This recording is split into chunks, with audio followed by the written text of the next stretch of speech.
അസ്സലാമു അലൈക്കും. ഞാൻ ജനിച്ചതും വളർന്നതും പഠിച്ചതുമെല്ലാം ഒരു സലഫി കുടുംബത്തിലാണ്. എന്നാൽ ഇതുവരെ കേട്ടിരുന്നത് സിഹ്ർ ഒരാൾക്ക് ചെയ്യുന്നത് ഒരു പാപമാണെന്നും എന്നാൽ ചെയ്താൽ മറ്റൊരാൾക്ക് ഫലിക്കുകയില്ല എന്നുള്ളതുമാണ്. എന്നാൽ 4-5 വർഷങ്ങൾക്ക് ഇപ്പുറം ഞാൻ കേട്ടുകൊണ്ടിരിക്കുന്നത് നമ്മുടെ കേരളത്തിൽ പ്രത്യേകിച്ച് നമ്മുടെ സലഫി സ്ഥാനങ്ങൾക്കിടയിൽ ചർച്ച ചെയ്യുന്ന ഒരു വിഷയം സിഹ്ർ ഫലിക്കുമെന്നും അതിലേറെ നമ്മുടെ റബ്ബ് സുബ്ഹാനഹു തആലയുടെ ശക്തമായ പിശാചിൽ നിന്നും കാവൽ നൽകിയ നമ്മുടെ മുത്ത് നബി സല്ലല്ലാഹു അലൈഹി വസല്ലമക്ക് പോലും ബാധിച്ചിട്ടുണ്ടെന്നും അതിനാൽ അദ്ദേഹം 6 മാസത്തോളം അതിന്റെ ഹാലിൽ നടന്നിട്ടുണ്ടെന്നുമാണ് ഈ വാദം. നമുക്കറിയാം, ഇതിനടുത്ത് നമുക്ക് ഇതര സമുദായങ്ങളുമായുള്ള സംവാദത്തിൽ പോലും പല ആളുകൾക്കും ഉത്തരം കിട്ടാതെ ഒരു കീറാമുട്ടിയായി മാറിയിട്ടുണ്ട്. ഞാൻ ഇതുവരെ പറഞ്ഞ ഈ ചോദ്യത്തിന്റെ പ്രസക്തിയാണ്. ഈ ചോദ്യത്തിലേക്ക് കടക്കാം. ഈ സിഹ്ർ ഒരാൾക്ക് നാം ചെയ്താൽ ഫലിക്കുമോ? ഫലിക്കും എന്നാണ് ഉത്തരമെങ്കിൽ നബി സല്ലല്ലാഹു അലൈഹി വസല്ലമക്ക് ഫലിച്ചിരുന്നോ? അദ്ദേഹം 6 മാസത്തോളം ഇതിന്റെ ഹാലിൽ നടന്നിരുന്നോ? വ്യക്തമായ ഒരു ഉത്തരം പ്രതീക്ഷിക്കുന്നു. അസ്സലാമു അലൈക്കും.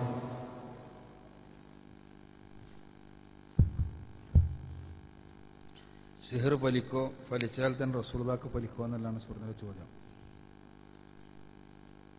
സുഹൃത്ത് ഒരുപാട് കാലമായിട്ട് സലഫിയാണ്, സലഫി കുടുംബത്തിലാണ് എന്നെല്ലാമാണ് പറഞ്ഞത്. സലഫി കുടുംബങ്ങളിലെല്ലാം വായിക്കപ്പെടുന്ന, പരിശുദ്ധ ഖുർആൻ മനസ്സിലാക്കാൻ വേണ്ടി വായിക്കപ്പെടുന്ന, തലമുറകളായി വായിച്ചുകൊണ്ടിരിക്കുന്ന മുഹമ്മദ് അമാനി മൗലവിയുടെ ഖുർആൻ തഫ്സീറെങ്കിലും സുഹൃത്ത് വായിച്ചിരുന്നെങ്കിൽ ഈ ഒരു പ്രശ്നമുണ്ടാകുമായിരുന്നില്ല എന്നാണ് എനിക്ക് തോന്നുന്നത്. ആരൊക്കെയോ മറ്റുള്ളവരുമായുള്ള സംവാദത്തിൽ പോലും ആകെ ഈ ഒരു പ്രശ്നം കൊണ്ട് പ്രയാസപ്പെട്ടു എന്നാണ് എൻ്റെ സുഹൃത്തിൻ്റെ നിഗമനം.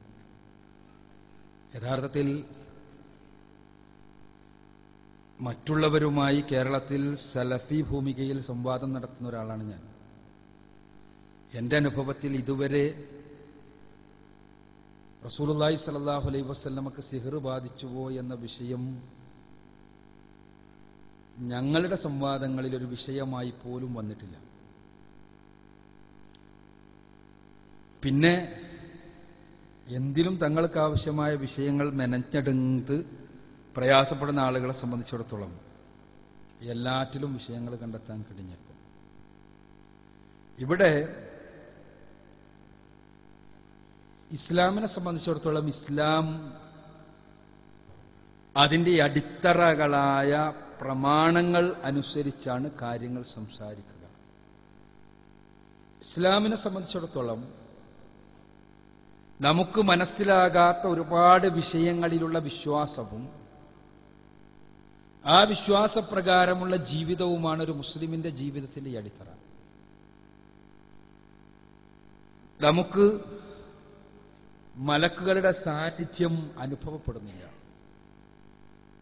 മലക്കുകൾ നമ്മുടെ അനുഭവത്തിലേ വരുന്നില്ല. പക്ഷേ മലക്കുകളിലുള്ള വിശ്വാസം ഇസ്ലാമിക വിശ്വാസത്തിന്റെ അടിത്തറയാണ്. അല്ലാഹു സുബ്ഹാനഹു വ തആല അവനിലുള്ള വിശ്വാസവും അങ്ങനെ തന്നെ. അള്ളാഹുവിന്റെ അസ്തിത്വം ആ അസ്തിത്വ രൂപത്തിൽ നമ്മുടെ അനുഭവത്തിൽ വരുന്നതല്ല. അതേപോലെ തന്നെയാണ് ഓരോ ഗൈബിയായ വിഷയങ്ങളും. അദൃശ്യമായ നമ്മുടെ അനുഭവത്തിനപ്പുറത്തുള്ള വിശ്വാസങ്ങളിൽ മലക്കുകളിലുള്ള വിശ്വാസം ഉദാഹരണം എടുത്താൽ ആ വിശ്വാസം എങ്ങനെ മലക്കുകൾ നമ്മൾ വിശ്വസിക്കണം? അതിനൊരു മുസ്ലിമിന്റെ അടുത്തുള്ള ഉത്തരം പരിശുദ്ധ ഖുർആനിൽ നിന്ന് നമ്മൾ മനസ്സിലാക്കണം. ഒപ്പം തന്നെ റസൂലുള്ളാഹി സ്വല്ലല്ലാഹു അലൈഹി വസല്ലമ എങ്ങനെ പഠിപ്പിച്ചു അതിന്റെ അടിസ്ഥാനത്തിൽ മനസ്സിലാക്കണമെന്നാണ്. പരിശുദ്ധ ഖുർആനും റസൂലുള്ളാഹി സ്വല്ലല്ലാഹു അലൈഹി വസല്ലമയുടെ വചനങ്ങളും പ്രവാചകന്റെ ജീവിതവും പ്രവാചക കർമ്മങ്ങളും എന്താണോ ഈ കാര്യത്തിൽ പറഞ്ഞു തരുന്നത് അതാണ് നമ്മുടെ ഏത് കാര്യത്തിലും ഗൈബിയായ വിഷയങ്ങളിലുള്ള, അദൃശ്യ വിഷയങ്ങളിലുള്ള നമ്മുടെ നാം എന്ത് വിശ്വസിക്കണം, എന്ത് ശരിയെന്ന് തീരുമാനിക്കണം, എന്ത് ശരിയല്ല എന്ന് തീരുമാനിക്കണം എന്നുള്ള വിഷയത്തിലുള്ള നമ്മുടെ പ്രമാണമാണ്. ആ പ്രമാണങ്ങൾ അനുധാവനം ചെയ്യുമ്പോഴാണ് ഒരാൾ മുസ്ലിമാകുന്നത്. പരിശുദ്ധ ഖുർആനും തിരുസുന്നത്തുമാകുന്ന പ്രമാണങ്ങൾ അത് നമുക്കിഷ്ടമുള്ളതെല്ലാം എടുക്കുകയും ഇഷ്ടമുള്ളതെല്ലാം ഒഴിവാക്കുകയും ചെയ്യുകയാണെങ്കിൽ അതിന് ഇസ്ലാം എന്നല്ല പറയുക. പരിശുദ്ധ ഖുർആനിൽ എനിക്കെല്ലാം ഉൾക്കൊള്ളാൻ കഴിയാത്ത ഒരുപാട് വചനങ്ങൾ. എനിക്കെന്ന് പറയുമ്പോൾ എന്റെ കേവലമായ ബുദ്ധിക്ക് ഉൾക്കൊള്ളാൻ കഴിയാത്ത വചനങ്ങളാണ് ഞാൻ ഉദ്ദേശിക്കുന്നത്. എന്റെ കേവലമായ യുക്തി കൊണ്ട് മാത്രമായി അപഗ്രഥിക്കാൻ സാധ്യമല്ലാത്ത ഒരുപാട് വചനങ്ങളാണ്. ഈ വചനങ്ങളൊന്നും ഞാൻ സ്വീകരിക്കില്ല എന്ന് ഞാൻ തീരുമാനിച്ചു കഴിഞ്ഞാൽ എന്നെ സംബന്ധിച്ചിടത്തോളം ഒരു മുസ്ലിമായി എനിക്ക് ജീവിക്കാൻ കഴിയില്ല. പരിശുദ്ധ ഖുർആൻ കഴിഞ്ഞാൽ ഒരു മുസ്ലിമിന്റെ അടുത്ത പ്രമാണമാണ് റസൂലുള്ളാഹി സ്വല്ലല്ലാഹു അലൈഹി വസല്ലമയുടെ സുന്നത്ത്. ഖുർആനും റസൂലുള്ളാഹിന്റെ സുന്നത്തും തമ്മിലുള്ള വ്യത്യാസം എന്താണ്? ഖുർആനും സുന്നത്തും പടച്ചവന്റെ വഹിയാണ്. പടച്ചവൻ റസൂലുള്ളാഹി സ്വല്ലല്ലാഹു അലൈഹി വസല്ലമക്ക് നൽകിയ ബോധനങ്ങളാണ് പരിശുദ്ധ ഖുർആനും റസൂലുള്ളാഹി സ്വല്ലല്ലാഹു അലൈഹി വസല്ലമയുടെ സുന്നത്തും. പരിശുദ്ധ ഖുർആൻ പക്ഷേ അള്ളാഹുവിന്റെ വചനങ്ങളാണ്. അള്ളാഹിന്റെ വചനങ്ങൾ തന്നെയാണ് ഖുർആൻ. റസൂലുള്ളാഹി സ്വല്ലല്ലാഹു അലൈഹി വസല്ലമയുടെ സുന്നത്ത് രേഖപ്പെടുത്തപ്പെട്ട ഹദീസുകൾ അള്ളാഹുവിന്റെ വചനങ്ങളല്ല. അള്ളാഹിന്റെ വചനങ്ങളുള്ള ഹദീസുകളുണ്ട്, അതിന് ഹദീസ് ഖുദ്സി എന്നാ പറയാം. അള്ളാഹിന്റെ വചനങ്ങളല്ല മറ്റു ഹദീസുകൾ. പിന്നെയോ അള്ളാഹു കൊടുത്ത ബോധനപ്രകാരം ഒന്നുകിൽ റസൂലുള്ളാഹി സംസാരിച്ചത്, അല്ലെങ്കിൽ റസൂലുള്ളാഹി പ്രവർത്തിച്ചത്, അതല്ലെങ്കിൽ റസൂലുള്ളാഹി സ്വല്ലല്ലാഹു അലൈഹി വസല്ലം അനുവദിച്ചത്. ഇതാണ് സുന്നത്ത്. ഇത് റസൂലുള്ളാഹിയിൽ നിന്നുള്ളതാണോ എന്ന് എങ്ങനെ മനസ്സിലാകും? റസൂലുള്ളാഹിയിൽ നിന്നുള്ളതാണോ എന്ന് മനസ്സിലാക്കുവാൻ മുസ്ലിം ലോകം കൃത്യമായി അപഗ്രഥിച്ചുകൊണ്ട് തീരുമാനിച്ച ഒരു പദ്ധതി പ്രകാരമാണ് ഹദീസുകൾ എന്ന ഒരു ഇസ്ലാമിന്റെ പ്രമാണം നിലനിൽക്കുന്നത് തന്നെ. അതിന് ഉസൂലുൽ ഹദീസ് എന്ന് പറയും. ഹദീസുകളെ അപഗ്രഥിക്കുന്ന ശാസ്ത്രം എന്നർത്ഥം.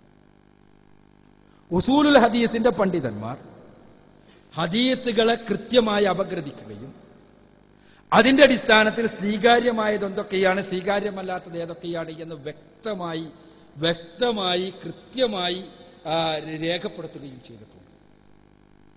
ഈ ഹദീസുകളിൽ സ്വീകരിക്കപ്പെടുവാൻ അർഹമാണ് എന്ന് വെറുതെ പറയുകയല്ല, മറിച്ച് അതിന് കൃത്യമായൊരു ശാസ്ത്രമുണ്ട്. ആ ശാസ്ത്രം എന്താണ്?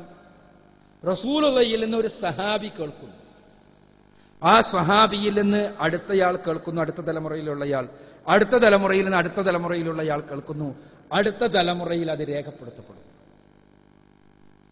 റസൂലുള്ളാഹിയിൽ നിന്ന് എ കേൾക്കുന്നു, എയിൽ നിന്ന് ബി കേൾക്കുന്നു, ബിയിൽ നിന്ന് സി കേൾക്കുന്നു, സിയിൽ നിന്ന് ഡി കേൾക്കുന്നു, ഡിയിൽ നിന്ന് രേഖപ്പെടുത്തുന്നു എന്ന് വിചാരിക്കുക. എങ്കിൽ ഇവര് ചെയ്തത്, ഉസൂൽ ഹദീസിന്റെ പണ്ഡിതന്മാർ ചെയ്തത്, എയുടെയും ബിയുടെയും സിയുടെയും ജീവചരിത്രം കൃത്യമായി പഠിക്കുകയാണ്, മനസ്സിലാക്കുകയാണ്. അതിനുവേണ്ടി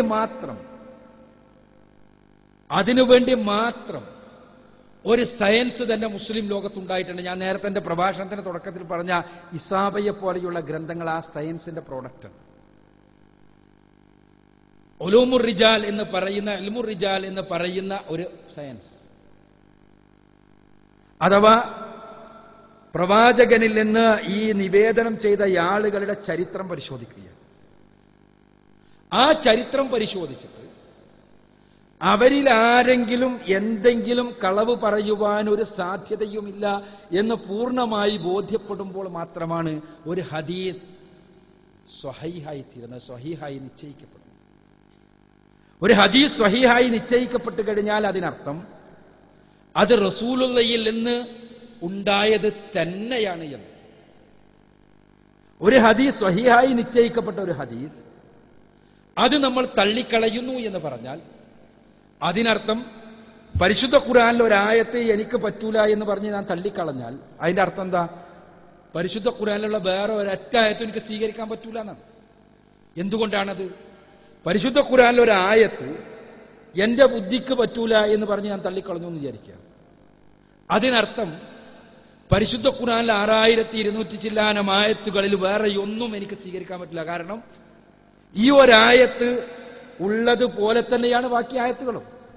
ഇത് എനിക്ക് ഈ ബുദ്ധിക്ക് എനിക്കത് പറ്റൂല എന്ന് പറഞ്ഞ് തള്ളിയാൽ അതിനർത്ഥം ഈ ആയത്ത് പടച്ചവൻ അവതരിപ്പിച്ചതല്ല എന്നാണ് ഞാൻ വിശ്വസിക്കുന്നതെന്നാണ്. ഈ ആയത്ത് പടച്ചവൻ അവതരിപ്പിച്ചതല്ലെങ്കിൽ വേറെല്ല ആയത്തെല്ലാം പടച്ചവൻ അവതരിപ്പിച്ചതാണെന്നുള്ളതിന് എന്താ തെളിവ്?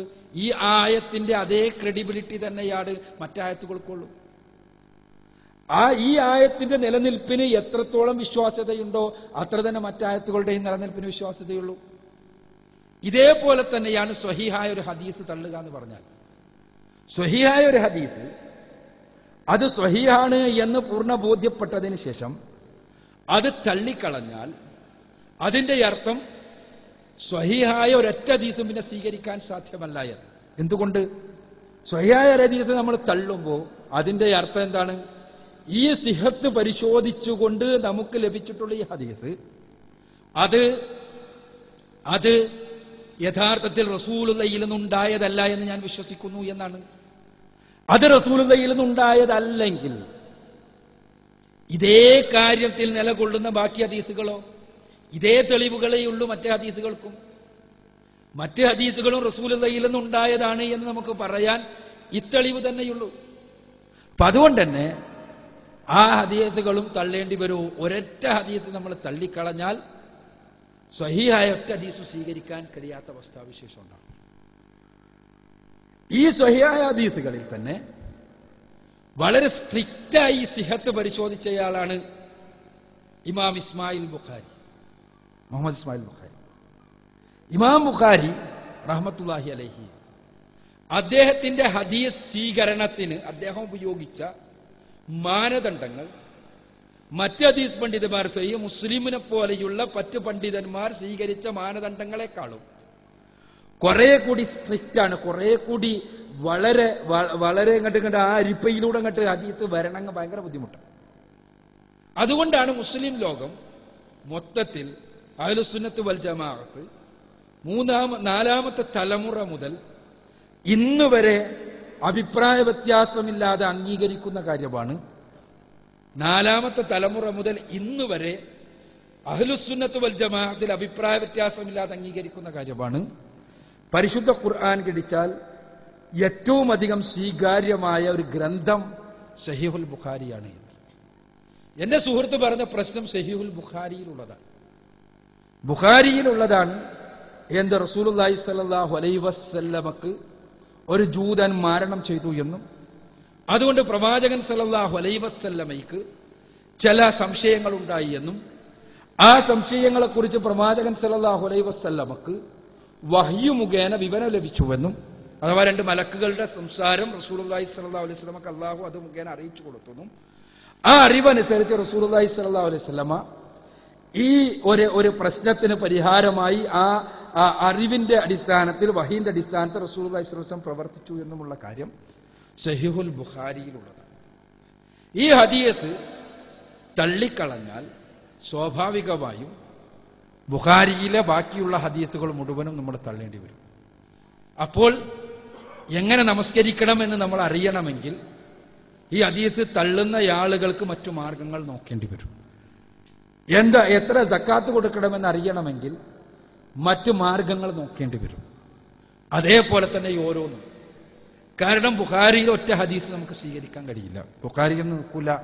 ബുഖാരിയേക്കാൾ അത്ര കുറച്ച് ബുഖാരി ഉപയോഗിച്ച മാനദണ്ഡങ്ങളെക്കാളും താഴെ വരുന്ന മാനദണ്ഡങ്ങൾ ഉപയോഗിച്ചിട്ടാണ് സിഹത്ത് പരിശോധിച്ചിട്ടുള്ളത് മുസ്ലിമിനെ പോലെയുള്ള നസായിയെ പോലെയുള്ള മറ്റ് ഹദീസ് ഗ്രന്ഥങ്ങൾ. ഈ ഹദീസ് ഗ്രന്ഥങ്ങളിലൊന്നും സ്വഹീഹാണ് എന്ന് പറഞ്ഞ ഒറ്റ ഹദീസ് നമുക്ക് സ്വീകരിക്കാൻ കഴിയില്ല. ഇനി നമ്മൾ ആലോചിച്ച് നോക്കുക, ഈ ഹദീസ് സ്വീകരിക്കുക വഴി ലോകത്ത് എന്റെ സുഹൃത്ത് പറഞ്ഞതനുസരിച്ച് ഏതോ മുസ്ലിം ഇസ്ലാമിന്റെ ശത്രുക്കളുമായി ആകെ തോറ്റുപോയി. റസൂലുള്ളാഹിയിൽ നിന്ന് ഈ ഹദീസ് ഉദ്ധരിക്കുന്നത് ഒരു സഹാബിയാണ്. ആ സഹാബിയിൽ നിന്നൊരു താബിയാണ്. ആ താബിയിൽ നിന്നൊരു താബിയാണ്. ആ താബിയിൽ നിന്ന് അടുത്ത തലമുറയിൽ ഒരാളാണ്. അടുത്ത തലമുറയിൽ ഒരാളിൽ നിന്ന് സഹീഹുൽ ബുഖാരിയാണ്. ബുഖാരിയിൽ നിന്ന് പിന്നെ അത് ഹദീസ് ഉദ്ധരിച്ചു വന്നത് ഈ ലോകത്ത് ഇന്ന് വരെയുള്ള ഏകദേശം 13 നൂറ്റാണ്ടുകളായിട്ടുള്ള ആളുകളാണ്, പണ്ഡിതന്മാരാണ്, മുസ്ലിം ചിന്തകന്മാരാണ്, മുസ്ലിം ബുദ്ധിജീവികൾ. അവർക്കെല്ലാവർക്കും ഇസ്ലാം തകർന്നു പോകും എന്ന് ഇതുകൊണ്ട് ഈ ഒരു ഹദീസുള്ളത് കൊണ്ട് തോന്നിയിട്ടില്ല. ബുഖാരി ഇമാമിന്റെ ഇസ്ലാം റസൂലുള്ളാഹി സ്വല്ലല്ലാഹു അലൈഹി വസല്ലമയ്ക്ക് ഇങ്ങനെ സംഭവിച്ചു എന്ന് രേഖപ്പെടുത്തിയതുകൊണ്ട് അദ്ദേഹത്തിന്റെ ഇസ്ലാം പൊളിഞ്ഞുപോയി എന്ന് ആർക്കും